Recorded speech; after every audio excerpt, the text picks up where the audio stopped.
네, 여러분 반갑습니다. 직무 스트레스 교육을 하게 된 이동석 강사입니다. 제목은 나를 더 성장시키는 스트레스 관리법인데요.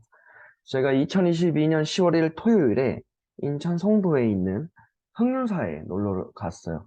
와이프랑 아기랑 같이 놀러 갔는데 법당에서 절도 좀 드리고 기도했죠. 우리 가족 좀 행복하게 건강하게 좀 살게 해달라고 기도도 하면서 그 흑륜사에 큰 포대 화상님도 계시고 작은 포대 화상님도 계신데 이 포대 화상님 이 배를 이제 어루만지면서 돈도 좀 더 많이 벌게 해주고 청라 아파트를 좀 이사하게 해달라고 그렇게 기도를 했습니다. 기도가 끝났고 이제 뭐 절 구경도 다 했겠다. 이제 집으로 가야죠. 그래서 주차장에 왔는데 지금 빨간색 네모 박스 쳐져 있는 부분에 제가 차를 주차를 했어요. 그런데 차를 타려고 하다 보니까 자동차 앞 유리도 너무 더럽고 옆에 유리랑 사이드 미러가 너무 더러운 거예요. 그래가지고 제가 더러우니까 트렁크에서 세정제랑 걸레 꺼내가지고 이 앞유리랑 옆유리랑 사이드 미러를 이렇게 닦고 있는 와중에 아이쿠 제 오른쪽에 이제 벤츠 SUV가 있었는데 그 벤츠 사이드 미러를 제가 팔꿈치로 팍 밀어버렸어요. 퍽 친 거죠.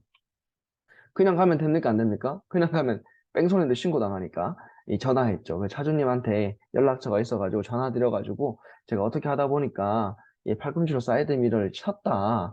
그렇게 이야기를 했더니 직접 오셔가지고 차주님께서 확인을 하셨어요. 확인을 하니까 이 자동적으로 접히고 사이드 미러가 이제 자동적으로 열릴 때 펴질 때 이음 끼익 하는 이음이 발생하더라고요. 그래서 뭐 연락처 교환하고 문제 있으면 연락 주신다고 하셨습니다.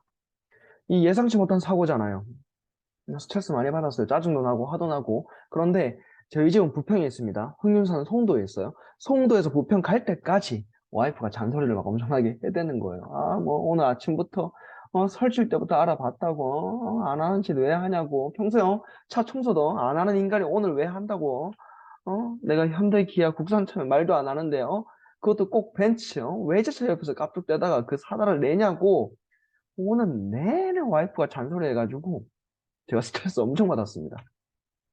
제가 마음 수련을 위해서 이 정토 불교대학을 다니고 있는데 5개월 과정이에요. 뭐 수업 시작할 때 그리고 수업 끝날 때 항상 명상을 하거든요. 그래서 집에 와서 이제 아기랑 와이프가 늦은 낮잠 잘 때 전 좀 명상을 했습니다. 제 방 침대에 누워가지고 눈을 감고 한 10분 동안 이제 코로 숨을 들이마시고 이렇게 코로 나오고 이 호흡에만 숨이 들어오고 나오는 이 호흡에만 제가 집중을 했어요.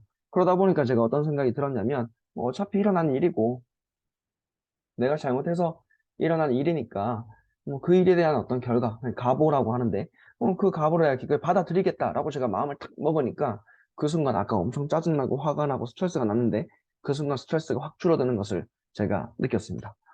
그 후에 이제 제가 이 문제를 어떻게 해결할 것인지 생각을 하고 핸드폰을 이제 펜으로 이제 메모를 했죠. 메모장에다가. 일단은 그 차주분한테 피해를 준 거니까 제가 죄송하다라는 이 스탠스를 유지하면서 연락이 오셔서 두 가지 경우일 수가 있죠. 보상을 해달라, 괜찮다. 그럼 괜찮다라고 하시면 감사하다고 말씀드리고 스타벅스 기프트콘 이제 카톡으로 보내드려야 되겠다 생각을 했고 보상을 해달라라고 하시면은 50만 원 이하면 그냥 현금 박치기 해버리고 뭐 자동차 보험료가 올라가면 안 되니까 50만 원을 초과하면은 현대해상에 이제 대물 접수해야 되겠다. 뭐 한 번도 안 해봤지만 방법 알아가지고 대물 접수해야 되겠다 이런 생각을 했습니다. 만약에 차주님이 연락이 오지 않으면 한 뭐 토요일쯤에 또 연락을 해가지고 내가 괜찮으신지 아니면 보상해달라는지 확인하고 뭐 괜찮다고 하면 스타벅스 기프트콘 뭐 보상해달라고 하면 이제 50만 원을 기준으로 해서 현금 박치기 할 건지 아니면 뭐 현대해상에 뭐 대물 접수를 할 것인지 이렇게 생각하자라고 이렇게 제가 결정을 했죠. 그리고 한 가지 교훈은 뭐냐면 제가 당황해서 차 사진을 못 찍었어요. 다음부터 혹시나 어떤 그런 일이 있으면은 꼭 차 사진, 영상 같은 걸 찍어두고 특히 내리고 탈 때 옆에 이제 뭉콕하지 않도록 사이드 미러를 밀지 않도록 조심하자라는 교훈을 얻었습니다. 두둥. 과연 결과는 어떻게 되었을까요? 결론은 뭐 해피엔딩이었습니다. 차주님이 좀 괜찮다고 하셨어요. 사고가 난 다음 날 오후에 제가 먼저 연락을 했어요. 죄송하다. 혹시 내가 어떻게 하면 되느냐 이렇게 말해주시는 대로 제가 따르겠다 이렇게 이야기를 했는데 차주님께서 너무 좋으신 분이라 가지고 지금 이음이 발생하는데 조금씩 괜찮아지는 것 같다. 어긋났던 부분이 맞춰지면서 좀 지켜보고 난데 연락 드려도 되겠냐라고 말씀하셔가지고 알겠다 하고 이제 기다렸죠. 그리고 난 뒤에 연락이 안 오는 거예요. 그래서 6일 뒤에 또 제가 문자를 드렸죠. 아, 괜찮으시냐고, 불편함을 드려 죄송한데 지금 어떻게 돼가고 있냐고 물어보니까, 어, 차주님께서 너무 좋으신 분, 본인이 직접 처리해도 되니까 신경 쓰지 말라고, 걱정 말고 이제 연휴 잘 보내시라고, 주말 잘 보내라고 그렇게 이야기를 해주셨어요. 그래서 제가, 와, 이 말씀을 듣자마자 바로 기프트콘 발송했죠. 스타벅스 기프트콘 딱 하니까 그 순간 스트레스가 싹 사라지는 거죠. 천만다행이었고 50만 원 굳었죠. 전 럭키 가이니까.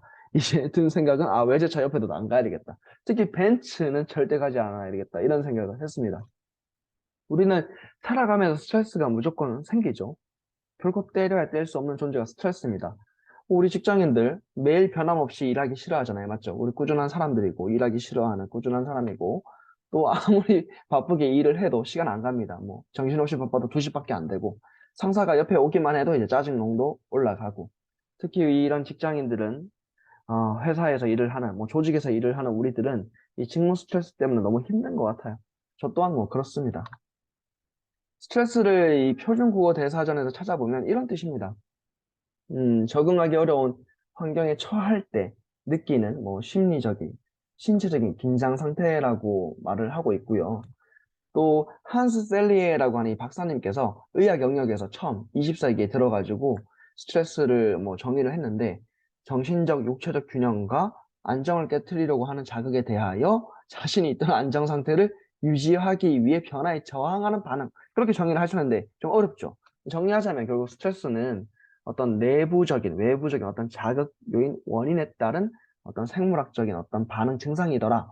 이렇게 이제 정리가 됩니다. 이걸 바탕으로 제가 또 이 직무 스트레스를 이 이동석 강사가 좀 쉽게 제가 조작적 정의를 해보면 결국 직무 스트레스란 우리가 회사에서 일을 할 때, 직장에서 일을 할 때 내 마음을 부정적으로 만드는 어떤 무엇인가다. 어떤 자극이 될 수도 있고요. 어떤 상황, 환경, 문제 등이 다 스트레스가 될 수 있다라고 저는 생각을 합니다. 예컨대 뭐 일을 할 때 나를 화나게 하는 누군가의 뾰족한 말이 스트레스가 될 수도 있고요. 뭐 내 능력을 넘어서는 프로젝트를 해야 할 때, 뭐 또 고객이 진상이거나 갑자기 친했던 동료가 퇴사할 때, 또 내가 이사 같은 걸 해가지고 회사 출퇴근 시간이 늘어났을 때, 즉 내 마음을 부정적으로 만드는 이 모든 것이 다 직무 스트레스입니다. 이미 뭐 다 아시겠지만 우리가 성장하려면 적정한 스트레스가 필요하다라고 하죠.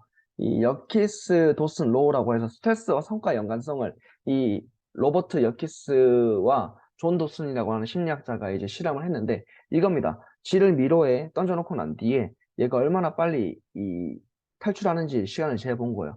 그런데 이제 전기로 찢으니까 전기로 이렇게 충격을 주니까 얘가 더 빨리 탈출하더라. 근데 전기 이 찢는 강도를 더 크게 하면 할수록 오히려 혼란스러워하고 무서워하고 공포감 때문에 그 미로를 통과하는 능력이 급격히 저하되더라.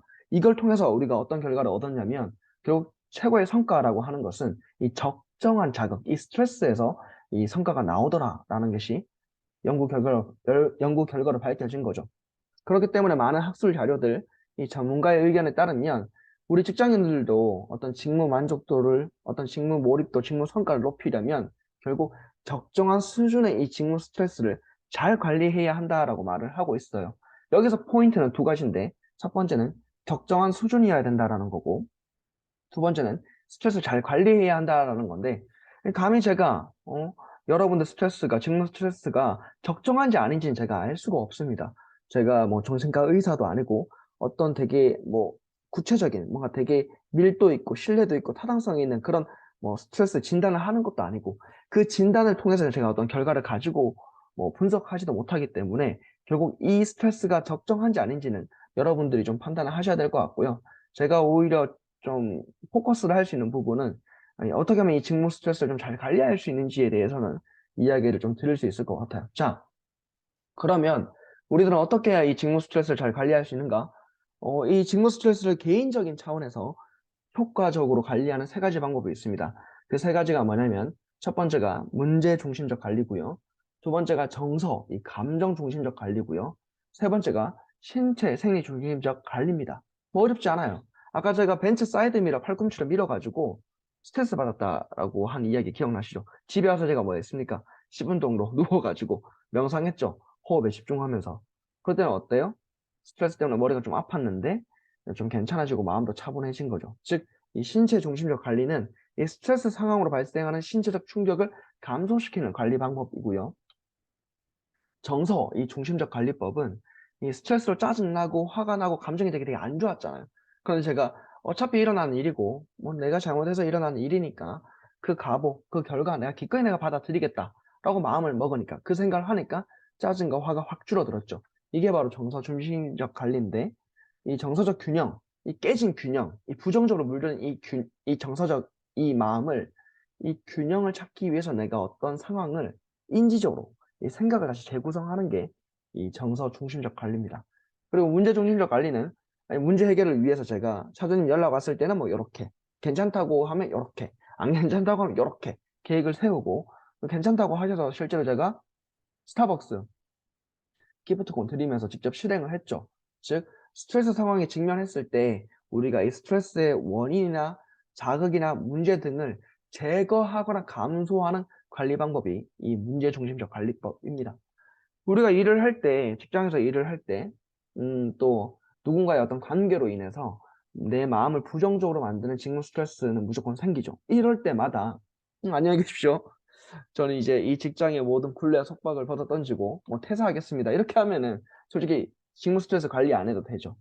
또 뭐 이직을 하거나 어떤 창업이나 사업을 하거나 하게 되거나 뭐 자연이 돼가지고 산에 들어가서 뭘 살거나 하면은 굳이 직무 스트레스 관리할 필요 없습니다. 그런데 우리는 어찌됐든 이곳에서 일을 해야 한다면, 어찌됐든 내가 이곳에서, 이 직장에서, 이 회사에서 일을 해야 한다면, 이왕이면 솔직히 내 일에 좀 몰입하고, 내 일에 만족하고, 내 일에 성과를 냈으면 좋겠잖아요. 또, 뭐, 일요일, 주말 다 토요일 끝나고 일요일 되었을 때, 이 월요일 출근하는 것 때문에 좀 덜 우울했으면 좋겠잖아요. 맞죠? 그렇기 때문에 우리들은 이 직무 스트레스를 잘 관리하는 게 결국 나한테 좋고, 또 내가 직무 스트레스를 잘 관리하는 것이 나한테 중요하다라는 말씀을 드리는 겁니다. 따라서 오늘 이 직무 스트레스 교육에서는 여러분들께서 이 스트레스를 잘 관리하기 위해서 앞서 제가 말씀드렸던 세 가지 있죠. 첫 번째, 문제 중심적 관리. 두 번째, 정서, 감정 중심적 관리. 세 번째, 신체, 이 생리 중심적 관리. 이 세 가지를 말씀드렸는데 어떻게 하면 이 세 가지를 조금 더 구체적으로 해야 하는 것인지 좀 알아보도록 하겠습니다. 그리고 이 세 가지 관리 방법을 여러분의 직무 스트레스 상황에서 어떻게 하면 좀 효과적으로 활용할 수 있을지 함께 고민해 보도록 하고요. 항상 드리는 말씀입니다. 뭐 제가 뭐라고 여러분들에게 어떤 이야기를 하겠습니까? 감히 제 이야기가 다 맞지 않기 때문에 여러분들께서 취할 것은 취하시고 버릴 것은 버리시면 되겠습니다. 그럼 직무 스트레스 교육, 나를 더 성장시키는 스트레스 관리법 본격적으로 시작하겠습니다. 감사합니다.